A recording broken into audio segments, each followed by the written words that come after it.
महादेव महादेव। बहुत अच्छा लग रहा है आप सबों को देखकर। यहाँ पे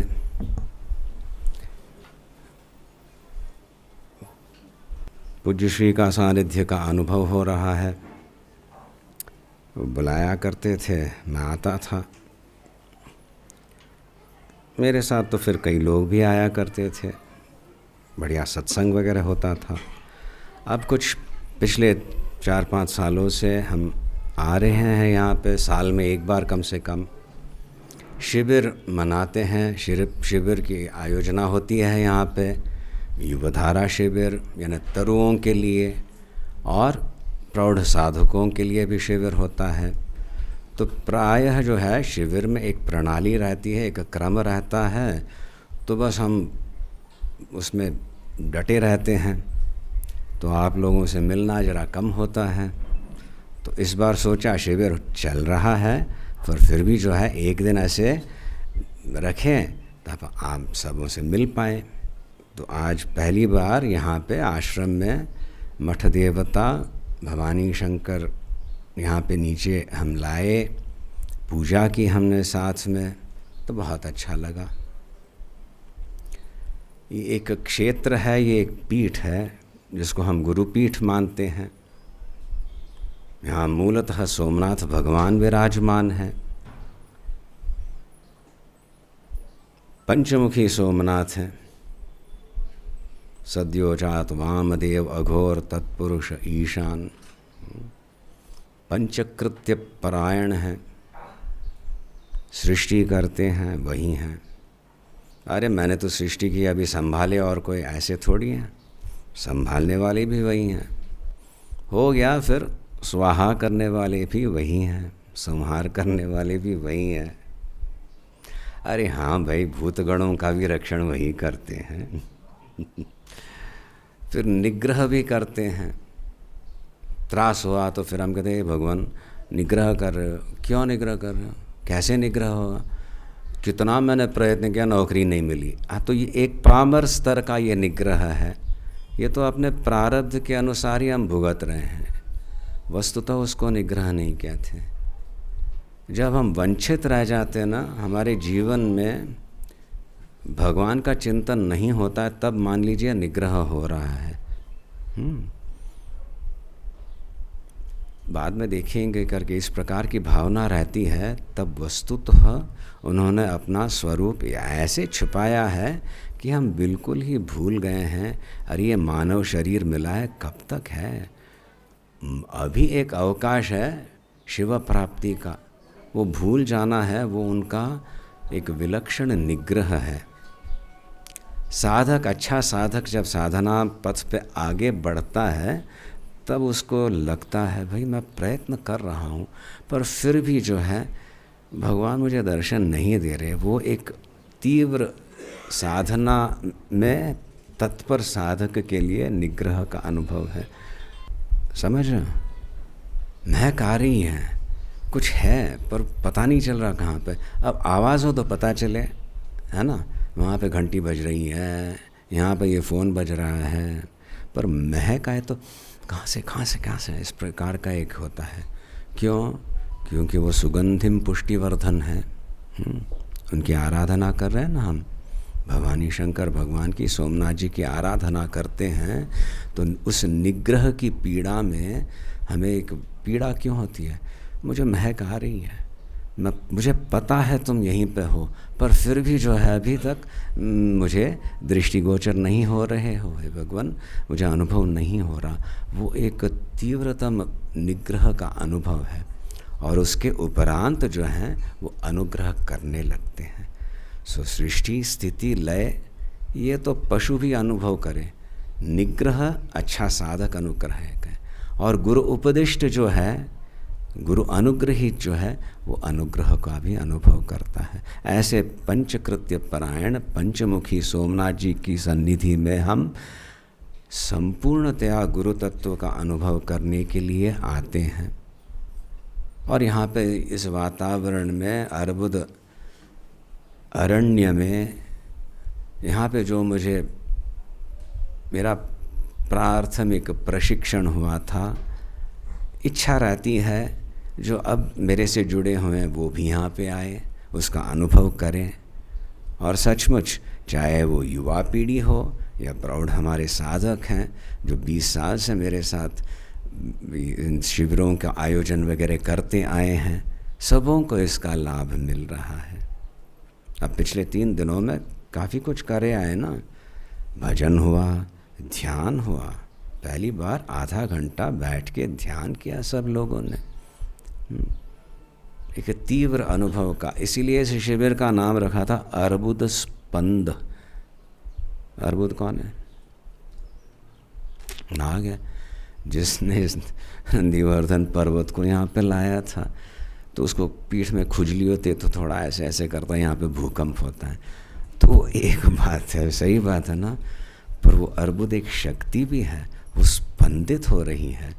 तो हम यहाँ पे आते हैं और हमारा स्पंदन क्या है? मन का चांचल्य, अरे वो करना था, अरे ये भूल गया, अरे उसको है ना अगली बार देख जाके क्या बोलो, ये हमारे मन का स्पंदन है। इस स्पंदन को शांत करके यहाँ का जो एक बाहरी शांति है उसका अनुभव करते, अर्बुद का स्पंदन, let us resonate with that. इस उद्देश्य से हम में भी उस अर्बुद का स्पंदन झंकृत हो उठे तो फिर क्या शिव गण बन जाएंगे, शिव भक्त बन जाएंगे। संपूर्णतया भवानी शंकर भगवान का अनुग्रह प्राप्त होगा। When you are in sync with him naturally. वो यहाँ बताएं, वहाँ देखें तो क्या समझने वाले हैं। तो एक वो प्रयत्न यहाँ पे किया और इस 3 दिवस ये शिविर में भी मैंने देखा बहुत लाभ प्राप्त हुआ। यहाँ पे जंगल में जाया करते थे, संत सरोवर के महात्मा कभी रास्ते से नहीं चलते थे, बस जंगल जंगल में ही जाया करते थे, प्रसिद्धि थी, यू फेमस और नोटोरियस फॉर दैट। तो मुझे ज़रा डर था, युवा पीढ़ी आए तो फिर भी उनको कहीं ले जा सकते हैं। अभी थोड़े से ज़रा जो है प्रौढ़ साधक हैं, तो यहाँ पे ये आए सुभाष जी, और कहाँ ले गए उनको? भीमशिला ले गए, और कहाँ गए? कुछ लोगों को भूमाओ पॉइंट तक ले गए, अग्निश्वर वगैरह हमें तो ले गए थे आप, और कहाँ गए? Where else had you been? Bhimshila yesterday, Maruti मंदिर भी गए, अभी आज शायद भगवती के दर्शन करने भी जाना है, उसी बाहर के रास्ते से जाएंगे। और जो समर्थ हैं, थके नहीं हैं, तो फिर वो उनको शांति शिखर भी ले जाना। हाँ, तो इस प्रकार का यहाँ का एक नैसर्गिक सौंदर्य मात्र नहीं, जो एक अनाहत का नाद है, वो सुनने के लिए हम यहाँ पे आए हैं। इन पहाड़ियों में, इन चट्टानों में, इस ऊंचाई में विशेष करके एक वो नाद सुनाई देता है। वो एक बाहरी नाद है, पर उसमें जब मन रम जाता है ना, तो फिर अंतः की अंदर जो गूंज रहा है अनाहत का नाद, उसमें फिर मन आकृष्ट हो जाता है, उसको पहचानने लगता है। नहीं तो क्या सुनना, अरे सुनने वाली बात ही नहीं है, वो अखंड मौन है। पर धीरे धीरे हम जितना सूक्ष्म सुनने में एक आतुरता अनुभव करते हैं, वो भी हटा दिया, तब जाके जो शाश्वत मौन है उसमें प्रवेश होता है। सही बात ना? नया बिल्डिंग बनाया है, अभी तक लोग अभ्यस्त नहीं हैं, ऑफिस का हो सकता है, ग्लास लगाते हैं ना, स्लाइडिंग ग्लास वगैरह, तो whole wall is almost glass. पहले आए ये फ़ोन पे टट करते और धड़ाम से लगा दिया, वो पहचाना ही नहीं ये ग्लास है, सोचा वो खुला है, तो क्या करते हैं, कुछ ना कुछ चिपका देते हैं वहाँ पे। तो फिर वो क्या दिख रहा है, वो जो चिपकाया है ना वो दिखता है, तब वो आदमी समझता है यहाँ पे कांच है, यहाँ पे नहीं, यहाँ तो ये रास्ता है। फिर अभ्यस्त हो जाए, फिर उसको हटा दें, फिर भी वो याद रखेगा यहाँ पे वो कांच है। इस प्रकार से वेदांत में अध्यारोपापवादाभ्याम निष्प्रपंचम प्रपंचते कहा है। वो इतना सूक्ष्म है तत्व कि उस पर गुरु क्या करते हैं, उस पर एक अध्यारोप करते हैं, और फिर उस अध्यारोप को हटाने के बाद वो निष्प्रपंच जो है वो समझ में आने लगता है। A plain glass, clear glass, we don't get to see, we don't see it, we may just walk into it. So something is superimposed, अध्यारोप किया, उस पर कुछ चिपका दिया. We see that and we realize, अरे ये जो स्टिकर है ना, ये तो ऐसे ही वहाँ पे लेविटेट नहीं हो रहा है, वो कांच पे चिपका है, तो यानी यहाँ पे कांच है ना, मिरर नहीं, ग्लास है ना. और फिर जब पता चल गया, वो बैठ गया दिमाग में, भाई यहाँ पे एक पूरा ग्लास है और ये फ्रेम के इस साइड से जाएं, वो वहाँ पे रास्ता है, उस स्टिकर को निकाल दें, तो याद रख के हम वहाँ पे भिड़ंत नहीं करेंगे, उस रास्ते से जाएंगे. अध्यारोप किया, फिर वो हटा दिया, और जो अभी भी नहीं दिखाई दे रहा है, हमें उसका ज्ञान है, यहाँ पे ग्लास है. इसी प्रकार से ये सूक्ष्म जो मौन में व्याख्या हो रही है यहाँ पे, उस मौन को अनुभव करना, यानी पहले तो अपना मन में वो जो चल रहा है ना, चलता है ना, जप करने बैठते क्या होता है, 2 मिनट जप होता है, फिर क्या होता है, अरे मैंने उसको बताया था, क्यों नहीं उसने किया, अब देख अगली बार मैं मिलूँगा ना तो मैं उसको ऐसे करता. ये सारे चलते रहते चक्कर. तो उससे से शांत होना है तो कुछ प्रकार थोड़ी सी उपासना करनी पड़ती है, प्राणायाम इत्यादि करना पड़ता है. और फिर जब मन समाहित होने लगता है तो अनायास वो जो चर्चा मन में चलते रहती है वो शांत होने लगती है, यानी उसका आकर्षण कम होने लगता है. जब कर रहे हो, कब मन हट गया जब में से, या किसी को समझ में भी आए, you are already engage in an argument with somebody and then suddenly you realize you are sitting here, you are supposed to be doing japa. नहीं तो कुछ एक समस्या है, जप करते समय उसका समाधान ढूंढ रहे हैं, अभी कुछ होने वाला नहीं है, पर वो माने नहीं. पर इस स्थान पे जब ठीक तरीके से प्राणायाम वगैरह करें, इस अष्टमूर्ति का अनुभव करें, तब जाके मन शांत होने लगता है. बाहर की जो वो एक सन्नाटा है, उसमें मन प्रसन्न हो जाता है. सही बात ना. हाँ, वहाँ पे कौन से वो रॉक पे गए थे, इस बार लेके गए आप हमको, क्रैक पॉइंट. उससे पहले जो था, हाँ, नीचे क्या दिख रहा था, नक्की तालाब, और वो सारा बाजार जो है वो दिख रहा था. यहाँ से ठीक है भाई, वहाँ जाओ तो बाप रे, भागो. यहाँ से अच्छा लगा. वो दूराई, एक थोड़ी सी दूरी रखते हैं, एक ताटस्थ्य कहते हैं, तो हम सहन कर सकते हैं. समझ रहे हो आप. तो ऐसे स्थान पे आने से जो हमारा दैनंदिन व्यवहार है, उससे थोड़ा सा हट के हम भगवान की सन्निधि में आते हैं, तो एक बाहरी शांति का अनुभव करते हैं. फिर जाके जब समाहित होते हैं तो लो भगवान का चमत्कार, उससे भी सूक्ष्म, उससे भी तीव्र एक आंतरिक शांति का अनुभव हम करने लगते हैं. तो फिर जाके आपकी साधना में एक सिद्धि प्राप्त होती है, और यहाँ पे आधा घंटा आप बैठ पाए, अपने मन में ही जो विचार कभी कभी स्फुरित होते हैं, उनकी उपेक्षा करने आप सीखे. You understand. You're not doused out your mind, you're not silenced it, you're not drugged your mind, but you have got that strength not to be disturbed by any vichara that comes up. You're not going to follow that conversation. नहीं तो बस वो मन में चर्चा शुरू हो गई, झगड़ा शुरू हो गया, फिर 5 मिनट के बाद याद आया, अरे तो मैं जप करने बैठा था ना. ठीक है, ऐसे बताया होगा, अगली बार का क्या देख लें, ओम नमः शिवाय, ओम नमः शिवाय, ओम नमः शिवाय, मन चल रहा है, जब चल रहा है, उसको कहते हैं सानिध्य. उस सानिध्य को प्रति एक स्तर पे, ये पीठ है, यहाँ पे निसर्ग में हो, और फिर अंततोगत्वा हृदय में अनुभव करने के लिए और उसे दृढ़ करने के लिए यहाँ पे शिविर हम आयोजित करते आए हैं. बहुत ही अच्छे रहें. इस बार जरा सा धैर्य किया, आप लोगों से मिलना है तो आप लोग भी आए हैं, मिल के यहाँ पे पूजा हो, और फिर कुछ भोजन सा भी हो जाए, प्रसाद भोजन, फिर बैठ के जरा गप्पे मारे. इस उद्देश्य से आपको बुलाया, बड़े प्रेम से आए आप, अच्छा लगा. पूज्य श्री की समाधि के बाद तब तक तो कुछ मैं अनुभव नहीं हो रहा था, बहुत सारा यहाँ पे कार्य था, सोम स्वामी जी थे, ये वो चल रहा था. समाधि लिए अगले दिन एक भयंकर आघात सा हुआ, एक खालीपना महसूस हुआ.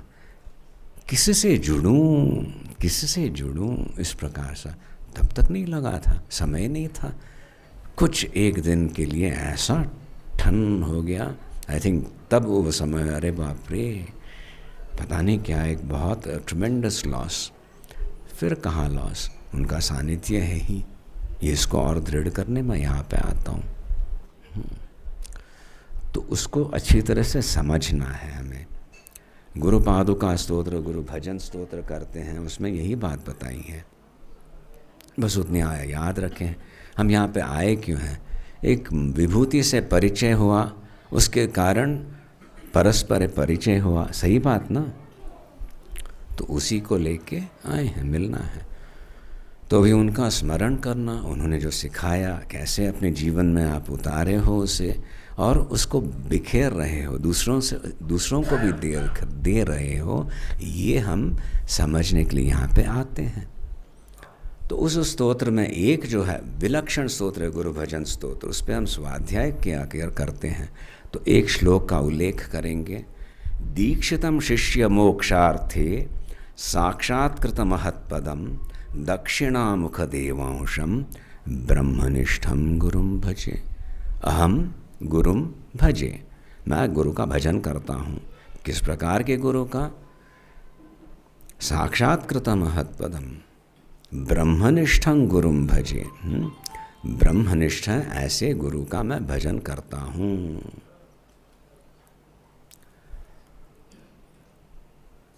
साक्षात्कृत महत्पदम, वो ब्रह्मनिष्ठ कैसे हुए हैं? क्योंकि उन्होंने साक्षात्कार किया है उस ब्रह्म पदवी का। अहम ब्रह्मास्मि, इस प्रकार का ज्ञान उनमें है। जीवोस्मि, मैं दुखी हूँ, इस प्रकार से वो ऊपर उठ के अपने आप में, आत्मा में, ब्रह्म में प्रतिष्ठित हुए हैं। साक्षात्कृत महत्पदम दक्षिणामुख देवांशम, वो ज्ञान प्रदान करने में भी समर्थ हैं, पर कैसे? मौन में होगा वो, मौन में होगा। उपदेश तो देंगे ही, ऐसे करना, इस प्रकार से जप करना, इस प्रकार से जो भी हो प्राणायाम इत्यादि करना, स्वाध्याय होगा, फिर जाके शांत बैठेंगे।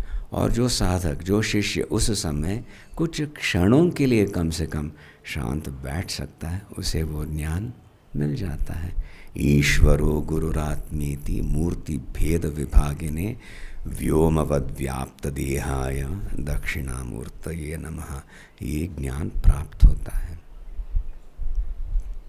पर यहाँ पे एक प्रथम, इन दो पंक्तियों में जो प्रथम शब्द है, दीक्षितम शिष्य मोक्षार्थे साक्षात्कृत महत्पदम दक्षिणामुख देवांशम ब्रह्मनिष्ठम गुरुम अहम भजे। निश्चिततया ब्रह्मनिष्ठम अहम गुरुम तादृशम गुरुम अहम भजे। दक्षिणामुख देवांशम, यह मौन माध्यमेनैव ज्ञानम एभि प्रदीयते। पर दीक्षितम शिष्य मोक्षार्थे का है, उसको नहीं भूले। दीक्षित होते हैं ना हम, आपने मंत्र दीक्षा ली है, हाँ तो फिर आप दीक्षित हो गए। बांधा हो, कुछ भी हो, एक वचन दिया है सो हम दीक्षित हो गए, ये तो सभी जानते हैं। शिष्य जो है दीक्षित होता है, गुरु दीक्षा दे। पर इस स्तोत्र में, इस श्लोक में एक बहुत सुंदर बात कही है, दीक्षितम शिष्य मोक्षार्थे। यहाँ पे गुरु दीक्षित है, किस में? शिष्य के मोक्ष में। समझ रहे हो आप? शिष्य तो है ही, शिष्य तो है तो बेवकूफ़ है, भूल जाएगा, फिर से शुरू करेगा, गलती हो गई करके। यहाँ पे शिव संकल्प की बात हो रही है। शिव साक्षात आके उपदेश देते हैं गुरु के रूप से, तो वो स्वयं दीक्षित है। ठीक है, तुम्हें मोक्ष मैं दिलवाऊंगा करके वो दीक्षित हुए हैं, तो वो कभी छोड़ने वाले नहीं हैं। इसीलिए हमें पुनः पुनः ये साधना में एक तीव्रता लानी पड़ेगी, समझना पड़ेगा। एक दिव्य एक संबंध था, वो क्या नहीं रहा है? एक अलग स्तर पे हमें उसे पहचानना है। वही सोमनाथ जी के रूप में आए, वही हमारे लिए गुरु के रूप में आए, वो दक्षिणामूर्ति रूप में हैं, और अभी भी मेरा उनके साथ संबंध है। क्यों? मैं भूल सकता, वो नहीं भूलेंगे, क्योंकि वो संकल्प ले चुके हैं, वो दीक्षित हैं। इस जीव को मैं उसे अपना शिव स्वरूप प्रदर्शित करूँगा करके ऐसी दीक्षा लेके वो स्वयं हमें दीक्षित करते हैं। ये करो, वो नहीं करो, ये जाप करो इत्यादि। समझ गए? तो हम जब विफल होते हैं, समझते हैं हमारी उपासना में कुछ कमी आ रही है, शांत होना रहता है। और ऐसे स्थानों में आके हम इसी का अनुभव करते हैं। उस शांति में, एक अगाध शांति में हमें पता चलता है हम जितने भी कमज़ोर क्यों न हो, एक प्रचंड शक्ति है जो दीक्षित है हमारे मोक्ष में, और वो कभी मिटने वाली नहीं है। वो पुनः पुनः आश्वासन मिलता है। तब छोटी मोटी बातें जो हैं याद आती हैं। स्वामी जी से ऐसा व्यवहार हुआ था, उन्होंने ऐसे डांटा था, ऐसे मजाक की थी, इत्यादि इत्यादि। वो एक रमणीय विचार भी, वी नीड दैट, क्योंकि एक कनेक्शन है। बट वो कनेक्शन टूटा नहीं है, क्योंकि व्यक्ति में हमने कभी गुरु को सीमित किया नहीं है। मैं व्यक्ति के रूप में अपने आप को अनुभव करता हूँ, तो वो शिव तत्व जो है व्यक्ति के रूप में आया। अब वो यदि शिव तत्व वो व्यक्ति हट गया तो शिव तत्व तो है ही। And we have abundant memories, rich memories which we can invoke right now. तो मेमोरी को इन्वोक करके रोना थोड़ी रहता है, अरे हाँ वो था करके, ये कौन वो था, वो है।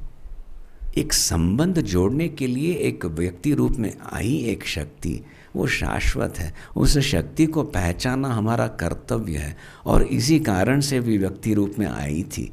उस व्यक्ति मात्र में समाहित नहीं है, वो परिपूर्ण नहीं है। एक झलक हमें मिला, हमें एक व्यक्ति के रूप में, और उस व्यक्ति को पूर्ण आदर देते हुए उनकी जो, उनमें जो शक्ति है उसको पहचाने, वस्तुतः गुरु का आदर करना हुआ। सही बात ना? ऐसे एक बड़ा महल था मान लीजिए, या तो एक सेठ जी का घर, ह्यूज बिल्डिंग। आया एक आदमी, बिजनेस शुरू करना चाहता हूँ, बहुत दयालु हैं सेठ जी, प्रोजेक्ट रिपोर्ट तैयार करके आया हूँ, उनको बताऊँ तो वो एक इन पैसे देंगे, सीड कैपिटल, तब मेरा बिजनेस अच्छा चलेगा।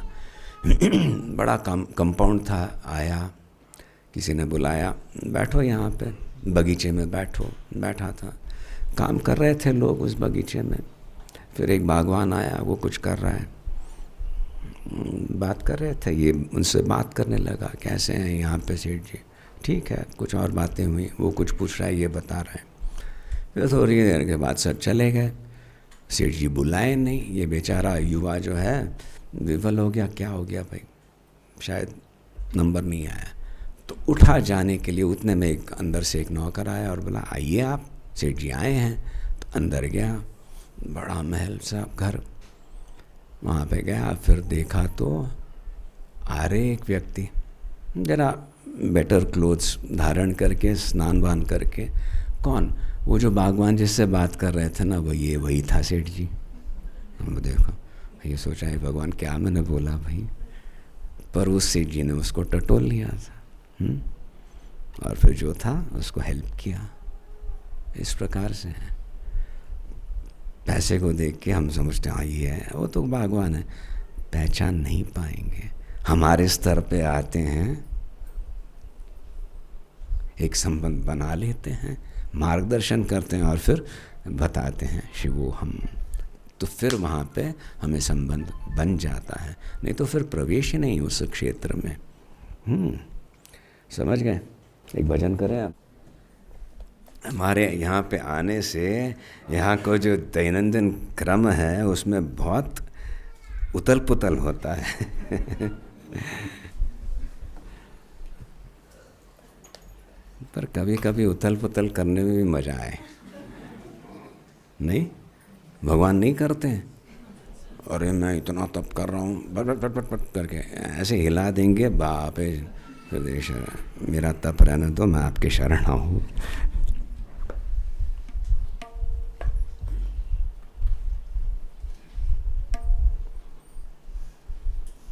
दीक्षितं शिष्य मोक्षार्थी साक्षात्कृत महत्पदम दक्षिणामुखदेवांशं ब्रह्मनिष्ठं गुरुं भजे।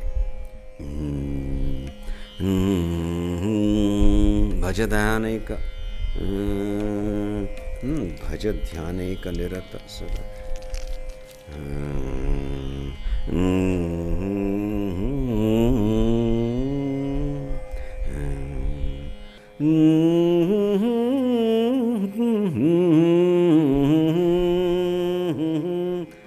भज ध्यानैक निरत सदा शिवम्।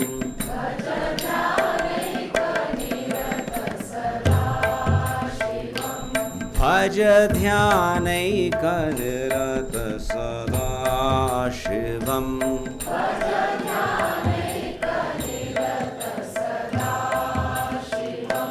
भज ध्यानैक निरत सदा शिवम्।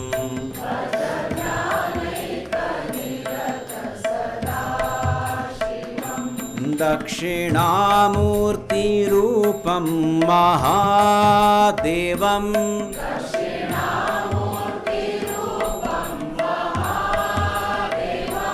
दक्षिणामूर्तिरूपं महादेवम्।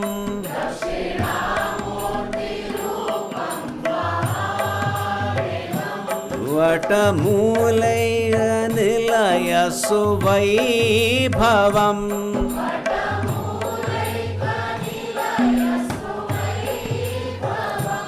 वटमूलैकनिलयसुवैभवम्।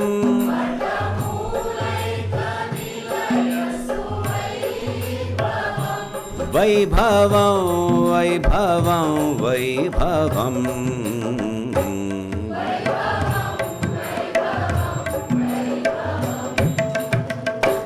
भज ध्यानैक निरत सदा शिवम्।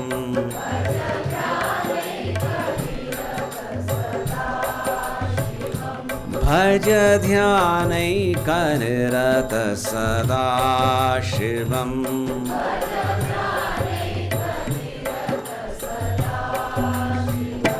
ज्ञानमुद्राक्षमाला विद्याधरम्।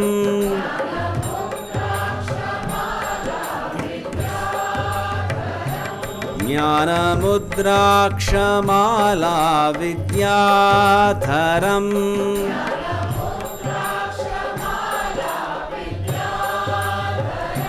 धृतपीयूषकलशं शङ्करम्।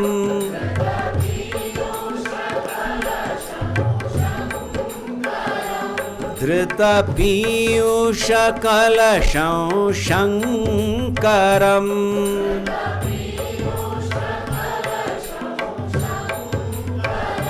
शङ्करं शङ्करं शङ्करम्।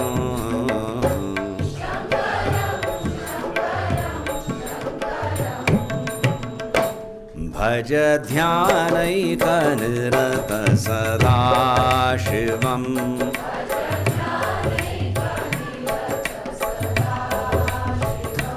भज ध्यानैक निरत सदा शिवम्।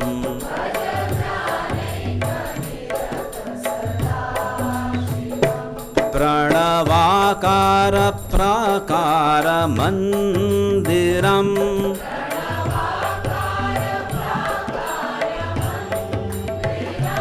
प्रणवाकार प्राकार मन्दिरम्।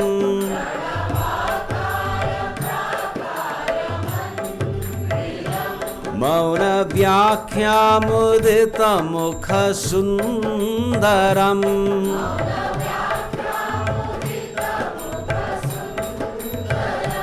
मौन व्याख्यामुदित मुख सुन्दरम्।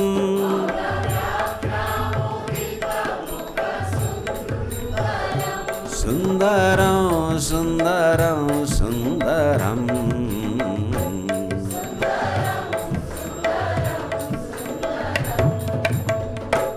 भज ध्यानैक निरत सदा शिवम्।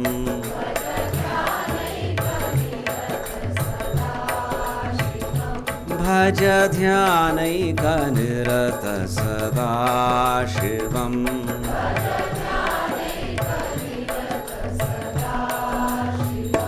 सनकादिप्रवरमुनिभीक्षितम्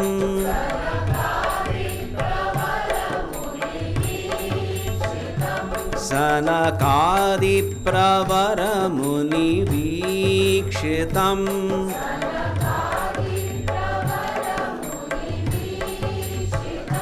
संविज्ञानप्रदानव्रतदीक्षितम्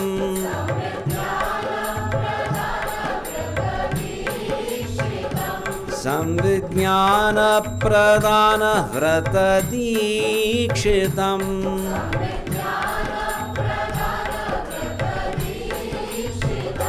दीक्षितं दीक्षितं दीक्षितम्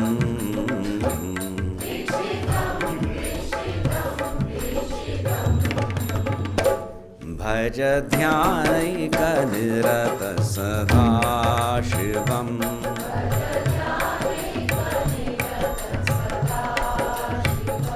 भज ध्यानैकनिरत सदा शिवम्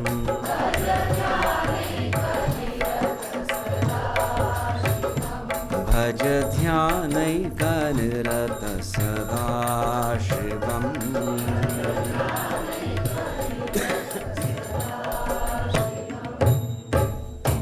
महादेव महादेव। उस क्षण की बात कही मैंने, शुरुआत की, फिर वो एक व्याकुलता का अनुभव कर रहा था। मेरा है क्या किसी से संबंध इस प्रकार का उस समय। तब यहाँ पे बाहर जाता, श्री पादुका है बस यहीं पे है, वहाँ तक या और किसी चट्टान पे जाके चुपचाप बैठा। तब जाके मन में एक समाधान होने लगा, वो सन्निधि मुझे कभी छोड़ के जाने वाली नहीं है। फिर धीरे धीरे शांत हुआ। तो उसको अनुभव हम करने आ रहे हैं यहाँ पे, वो साधना को प्रशस्त करे। अब एक 25 लोग 50 लोग आए तो फिर जंगल में तो रह नहीं सकते, आश्रम की व्यवस्था होती है। वहाँ पे एक अलग प्रकार का अनुशासन आता है। साधना में, साधना करते समय, उपासना करते समय जो इस वातावरण में और पूज्य श्री के संकल्प से झंकृत हुई वो स्पंदन है, उसको ग्रहण करने के लिए भी कुछ अनुशासन चाहिए। वो सारे नियम जो हैं इस आश्रम में रहने से, पालन करने मात्र से वो अधिकार आता है, अर्हता आती है अनुग्रह को ग्रहण करने के लिए। जितना यहाँ पे हम अच्छी तरह से साधना करते हैं, इस एक परिसर को सम्मान देते हुए यहाँ पे इसका लाभ लेते हैं, उतने हमें में अर्हता बढ़ती है और फिर जाके यहाँ के अर्बुद स्पंद का संपूर्णतः हम लाभ ले सकते हैं। तो मेरा यहाँ पे आना अभी साल में 2 बार तो होते रहा है। अब आगे देखें कैसे क्या। यहाँ के जो आप निवासी हो, मैं क्या बताऊँ आपको, इसका पूर्ण लाभ लीजिएगा, आते रहिएगा। महीने में 2 बार तो कम से कम आइएगा। तो कभी नहीं आए, एक फर्स्ट फोर्टनाइट नहीं आ पाए, सेकेंड फोर्टनाइट, महीने में 1 बार आएंगे तो कितना बढ़िया होगा। हम लालायत होते हैं यहाँ पे आने में। 25 साल के बाद भी जो लोग हैं कहते हैं, Swami ji you have been telling us so much about mount Abu, can we come to mount Abu with you. और आते हैं और धन्य हो जाते हैं। और आप यहाँ के स्थायी जो भक्त हैं, अवश्य आपको भी वो लाभ हो रहा है नक्की किनारे, पर यहाँ पे आएँ तो आपके हाथों से सेवा भी होगी और विशेष लाभ भी प्राप्त होगा। आप स्वामी जी से कनेक्टेड होना पर्याप्त है, उतना ही अधिकार हमें चाहिए। सही बात। आप यहाँ पे आओगे, लाभ लोगे, तो यहाँ पे जो छोटी मोटी कार्य रहते हैं, कुछ ये रिपेयर है वो रिपेयर है, आपको स्फुरित होने लगेगा। तो हम जब लोगों को लेके आते हैं तो उनको दुख नहीं होगा, भाई कैन वी डू समथिंग। नहीं, यहाँ के जो है करेंगे, हम भी मिलके करेंगे। जब हम अगली बार जैसे भगवान सोमनाथ जी बुलाए आएंगे, तब तक अपनी जिम्मेदारी समझ के ऐसे कीजिएगा। सेवा का आनंद आएगा और किसी प्रकार का बोझ एक व्यक्ति पे नहीं आएगा। यहाँ पे प्राउड हमारे साधक हैं, सिंगल साहब हैं इत्यादि हैं, उनको किसी पदवी की आवश्यकता नहीं है। क्यों? प्रफुल्ल जी कहाँ हैं? वो अभी भी प्रफुल्ल हैं। हाँ, इनको क्या कोई डिग्री या क्या एक ऑफिस बेरर बनाने की आवश्यकता है ना? ये तो शिवगण है। तो ऐसे जब लोग हैं उनकी थोड़ी सहायता कीजिए। महीने में एक बार सुबह आके दर्शन करके गए, बहुत अच्छा, आप धन्य हैं, पर आपके हाथों से सेवा क्या हुई? कभी आइए, समसम क्या है? हाँ, आप जो किया करते थे, भजन कीजिए, ये कीजिए, स्वामी जी के आशीर्वचन हैं उनको सुनना, थोड़ा सा सुनना, उस पर थोड़ा सा विमर्श करना, खूब सेवा करना। और एक स्तर के लोग आएंगे तो आप तो गृहस्थ हो, धन्यो गृहस्थ आश्रम, तो देखेगा, आपको दिखेगा ये कुछ परिवर्तन करना है। ट्रस्टीज़ हैं, अभी कहाँ हैं, 9 ट्रस्टीज़ हैं, वो भी वृद्ध हैं, उनको सूझे नहीं, पता नहीं क्या, उनसे अनुमति लेनी है ले लो, पर यहाँ पे जो रिपेयर्स करने वो कर लो ना, ऑर्गेनाइजन करो, कितनी बढ़िया सेवा होगी। Won't it be nice? सेवा से ही होता है। आप जानते हो, संत सरोवर से वहाँ जाने के बाद 3 साल के बाद जब समाज से परिचय हुआ तो बच्चे आते थे युवा पीढ़ी के मठ में, तो मैंने कहा मठ में आते हो, वहाँ पे सब देखा, पूजा करवाई, ये क्या, भोजन लिया, वहाँ प्रसाद भोजन, कुछ हो नहीं रहा है। क्यों? क्योंकि सेवा नहीं कर रहे हैं। तो उनके लिए विशेष कर सेवा हमने शुरू करनी पड़ी। क्यों? क्योंकि मैं बताता, यहाँ पे कैसे था, यहाँ पे जो महात्मा रहते थे वो सब कुछ संभालते थे, पूजन करना सुबह से लेके बर्तन मांजना, तैयारी करना, इज़न्ट इट, पोथा लगाना वगैरह, और कभी कभी बाहर की ड्यूटी भी लगती थी। 12 ज्योतिर्लिंगों की पूजा, रात को फिर दिया लगाना, सोमवार को वहाँ पे त्रिखंडा जाना, सब कार्य, कोई नहीं रहता था यहाँ पे। ठंड में कौन आए? पूरा अलंकार करके, और उस समय वो धतुरा में ऐसे महक आए, वो चढ़ाना, फिर सब खोलना, अलंकार किया है, नगाड़े बजाए, शंख बजाया, माइक लाके बाहर बैठ गया, शिव महिमा स्तोत्र और सब किया, फिर बंद करके चला। कोई नहीं यहाँ पे, सोमनाथ जी मैं बस, कोई आने न वाला कोई नहीं। फिर भी वो ऐसे एक अनुशासन लगाया था, वो प्रतिनित्य करता जो भी यहाँ पे महात्मा रहे, और बाहर की पूजा भी। इतना करके ध्यान जब वो सब हो गया, और जब युवा पीढ़ी मुझे पूछने लगी संत सरोवर के बारे में, Swami ji what is it that you really remember, तो सब बताइए, अच्छा था, वो अच्छा था, वहाँ पे अष्टमूर्ति उपासना करते, सोमा स्कंद, जो शिव इसमें भी बताया मैंने। पर सही बात बताऊँ, I had to be honest because they are youngsters, उनसे क्यों झूठ बोलना। मैंने कहा दोपहर में 3 बजे चाय लेके 3:30 बजे स्नान करके जो पोथा लगाते थे ना, साफ़ करना, ज़बरदस्ती नहीं है, 3 दिन में एक बार भी हो सकता है, पर वो लगा देना, उसका मुझे स्मरण आता है। सचमुच मैंने सेवा की, चकाचक कर दिया, अलंकार किया, वो सब अलग, ये क्या स्वच्छ रहा करके। इस प्रकार का मुझे अनुभव है। That is my strongest memory. तो ये भी जो युवा पीढ़ी आई है, उनसे कहा अभी तुमसे वैसे ही हम सेवा करवा लेंगे, कर सेवा करनी पड़ेगी। अभी खेत में जाके, वहाँ पे जाके वो सब हल चलाना वो सब सीख रहे हैं, और फिर जब भोजन करने बैठते हैं, Swami ji now we know rice doesn't come from packets, एक एक दाने का मूल्य हमें पता है, समझ हैं करके कहते हैं। समझ रहे हो?